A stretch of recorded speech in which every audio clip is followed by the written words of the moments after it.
سالم بن عبداللہ نے خبر دی اور انہیں عبداللہ بن عمر رضی اللہ عنہ نے کہ انہوں نے رسول اللہ صلی اللہ علیہ وسلم کو یہ فرماتے سنا، تم میں سے ہر فرد ایک طرح کا حاکم ہے اور اس کی رعیت کے بارے میں اس سے سوال ہوگا، پس بادشاہ حاکم ہی ہے اور اس کی رعیت کے بارے میں اس سے سوال ہوگا۔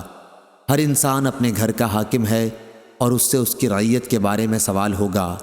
عورت اپنے شوہر کے گھر کی حاکم ہے اور اس سے اس کی رعیت کے بارے میں سوال ہوگا۔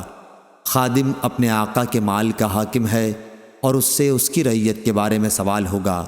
انہوں نے بیان کیا کہ یہ سب میں نے رسول اللہ صلی اللہ علیہ وسلم سے سنا تھا، اور میں سمجھتا ہوں کہ نبی کریم صلی اللہ علیہ وسلم نے یہ بھی فرمایا تھا کہ مرد اپنے والد کے مال کا حاکم ہے اور اس سے اس کی رعیت کے بارے میں سوال ہوگا، پس ہر شخص حاکم ہے اور ہر شخص سے اس کی رعیت کے بارے میں سوال ہوگا۔